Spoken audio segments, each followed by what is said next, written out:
We're ready. Evan Carmichael, welcome to the Boom. Grateful Podcast, Book Thinkers 2026. Excited. Thank you for being here. Number 21. Number 21. Dude, you've talked to everyone that I can think of. I mean, I remember years ago looking up I think it was even Tony Robbins. Like my first Tony Robbins video was on your page. Okay. How do you start talking to some of these people? I mean, in my life, that's been my biggest lever. I've been able to somehow get people to say yes to me with nothing, just to have a conversation. How did you do it? Well, it's energy, right? Like you came and found me yesterday, and it was just after I talked. I had like a bunch of stuff going on. It's like, hey, let's. It was do the it wrong later. time, but yeah. No, it's the right time to ask, right? Like it's never the wrong time to ask, but just we couldn't do it at that moment, and then like came and found me the second day where there's more time. So it's like people like helping young people. People like helping people with enthusiasm and energy. And so I think you're already doing it. I mean, for me, I was just, I wanted to help people on YouTube. I wanted to help them grow their audience. I wanted to help them get their message out. And so I became one of the stops that people went on for getting content. But I mean, for you, you just keep doing what you're doing. Like you show up at events, ask people to interview. Are you flying to people to meet them and do it in their place too? Or I drive like 12 hours. Like I was in DC on Monday with Kobe Bryant, LeBron James, Steph Curry's coach. Like, okay. So I just drive everywhere. Yeah. Like who do you want to get next on the show? Right now who I'm working toward is Ed Millett. So I've got like a bunch of people around him and trying to get him right now. Like he's been my focus for the summer. Okay. Why Ed Millett? Because when I decided to start my podcast, I was listening to a podcast with Ed and Jay Shetty. I was biking home in the rain. I was living in France. Okay. I was the least fulfilled I'd ever been, most successful, 17 years old, business, had learned a language in 8 months, bunch of friends, traveling, and it was raining out. My pants were soaked here, but like really dry on the back. It was a really weird feeling. Yeah. And Ed Millett and Jay Shetty were playing, and I'm like, what am I doing? I want to talk to these guys. Okay. They get it. And so Ed has been the dream since that moment. And were you going to go fly to him? You're going to drive to him? You're going to do it on Riverside or what? We live like an hour away. So I want to drive. I thought you were East Coast. I am. Ed's on Hope Island. And did he move? He was on the West Coast. He's like in outside San Diego. Yeah, right now he's on Hope Island right outside Portland, Maine. Okay. So, yeah. What's the number one question you want to ask Ed Millett? I want to ask him when he was like, again, I love hearing the backstory. So the first question I like to ask people is like, how did you get the courage to start? Okay.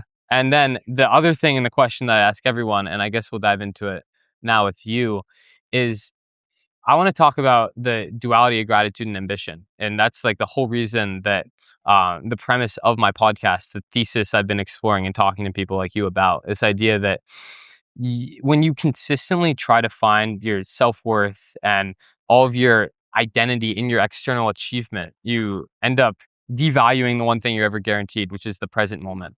And so many people like keep putting off the present because they're so stuck in that ambition. So I was a little like, ambition, really? I have these ambitions.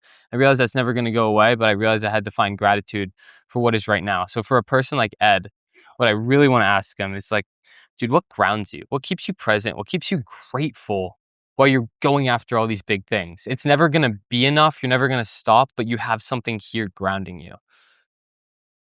Why don't we make a video for Ed? Hold on. Live on air. Yeah, why not? You got it recording. You take your shot. That's so sick. Okay, Ed, hope you're doing well, man. I'm sitting here in an event. We got a young entrepreneur who is a What's up, Ed? Huge fan of yours. He's doing these podcasts. He's grinded out 21 interviews at this event that I'm at for entrepreneurs and authors, and talking about like maxing out, doing one more rep. Like he's the guy. I asked him, who's the one guy that you want to get on the show? And he's like, Ed Millett is my hero. And I said, hey, take your shot. So your shot to Ed Millett. What do you want to tell him? Dude, when I first started my podcast, I was 17 years old and I was burnt out. I had started my business and I first decided to take the step toward a podcast listening to an episode with you and Jay Shetty. And I said, I want to talk to him. And so since then, I've been literally this entire summer plotting to find you because you live right outside of Maine. I'm in New Hampshire. And dude, I would just love to have you on. You're my hero. It's like gonna make me like tear up I was talking to Amberly Lago about you yesterday, Alan Stein last week, and you're the man. All right. He's not a stalker, I promise. He's a great kid. If you want the intro, let me know. Much love, brother. Dude, I appreciate you. Shoot your shot. See what happens. I had a friend the other day that came up to me and told me how much this show means to him right now, how much value he's getting out of it, how much he's learning, and he wanted to show me his favorite episode of the show. So he pulls out his phone and he pulls up YouTube, and when he gets to my account, he wasn't subscribed.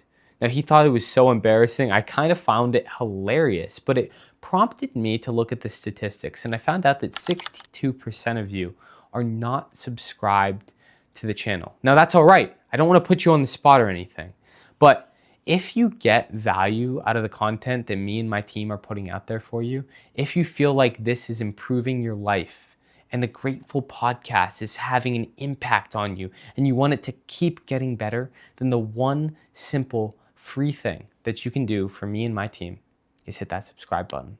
It shows the world that we have value to give, and it helps us continue to show up better each and every week, bringing on better guests, increasing the production quality, and putting out more content for you guys to continue to show up better in the world for tomorrow.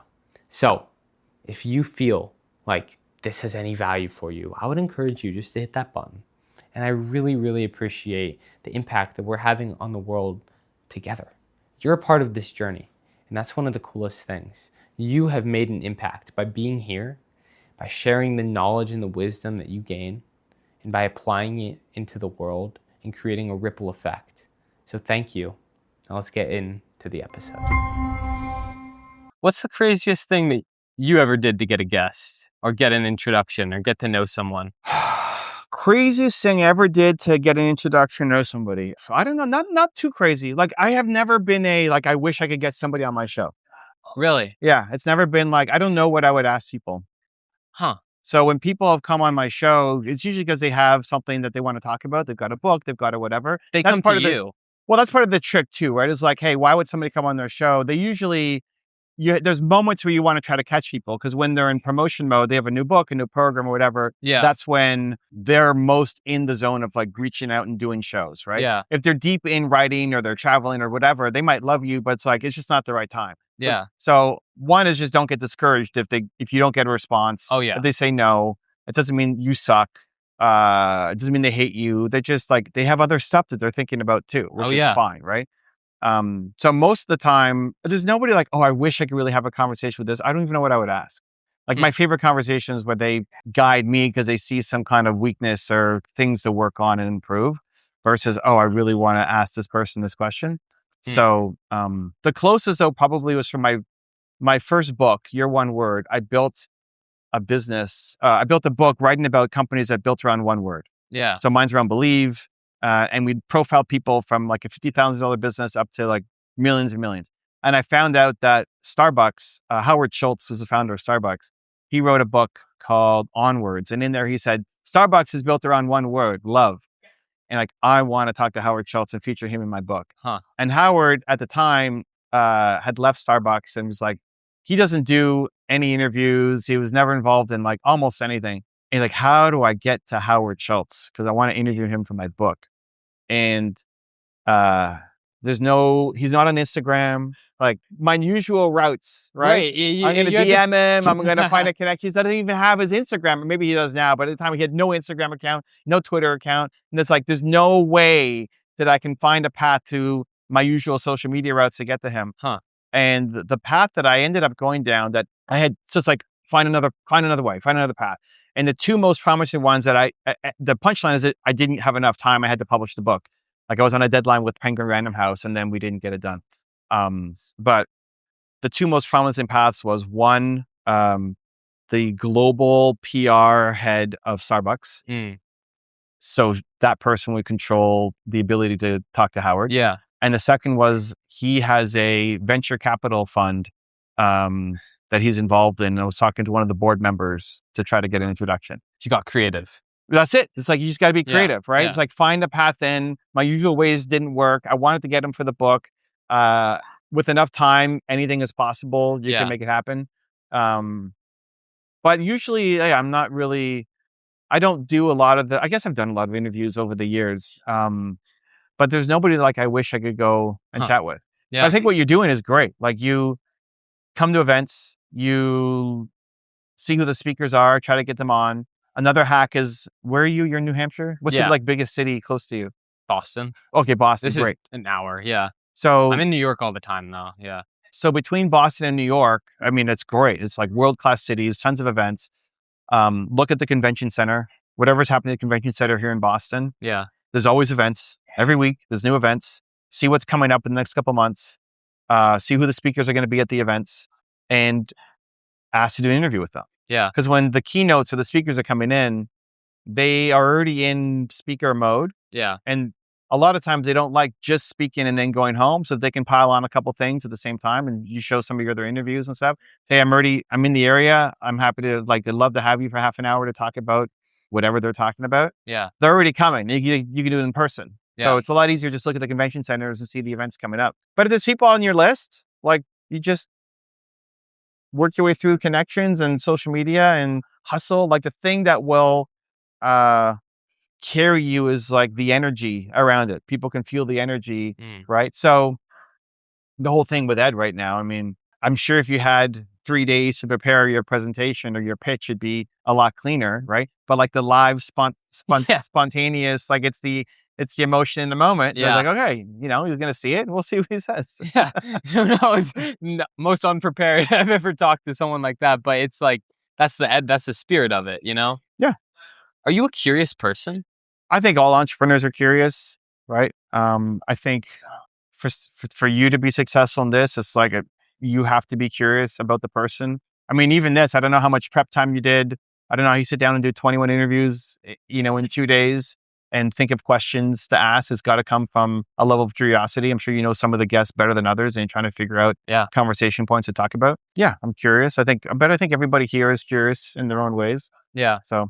Well, I asked that because you said, like, I don't really have anyone I want to like talk to and pick their brain. So I'm wondering, like, where does that curiosity manifest in your life? I'm an introvert, so interviewing people and talking to people is not my favorite thing to do. Yeah, that's ironic. If I can serve and help, I'm happy. Like, I love helping, right? But interviewing and asking questions, unless I have a thing, like if I'm working through something and I think you could help me with something, I'd love to interview you, but give you my problem and you tell me what you think about it, right? Yeah. Like, I love workshopping that kind of stuff. I like that. It's very practical.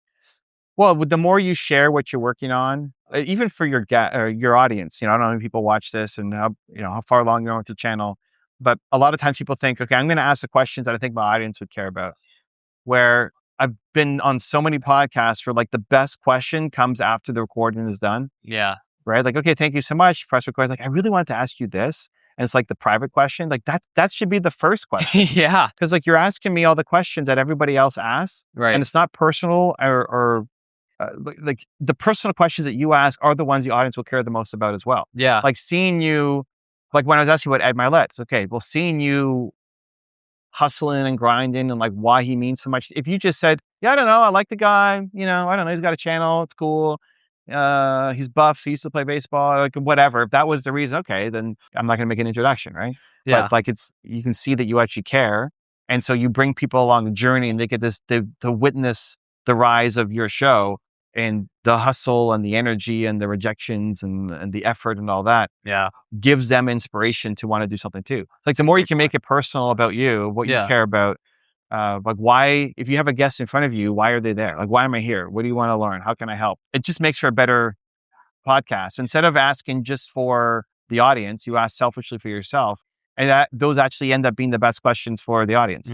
That's good. That's great advice. And it's like, it's such a shift that I've had to make. Like at the beginning of podcasting, I would have these lists in front of me of like, these are going to be the best performing questions. And I got to know like the Diary of a CEO team. And so like I figured out or they would tell me like kind of their strategy behind that. And so I'm not the Diary of a CEO, right? And when I was like, had lists of questions, it wasn't as authentic. I didn't connect as deeply with the guests and the relationship wasn't the same. It's just like asking from the heart of what I feel in this moment. And it's like, I don't have notes for you right now. A few months ago, I would have had a page with 2 pages with me to like ask you the right thing. And I think the pressure off, it feels better. Yeah, listen, there's nothing wrong with being prepared. It's just a willingness to jump off. Like if you have 10 questions ready to go, the best conversation will happen because after question 2, you ask follow-up questions and then Just you to never follow got up. to question 3, 4, 5, 6, 7, 8, 9, Yeah. 10. Because it was actually a better question, right? Like the worst interviews are where you just see the person with their list of questions and they're like, answer, like, okay. And The then like next iPad question. interviews Well, nowadays. it's just like more.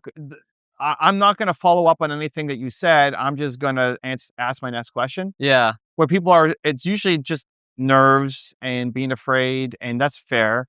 But the best conversations will happen when you follow some string of curiosity.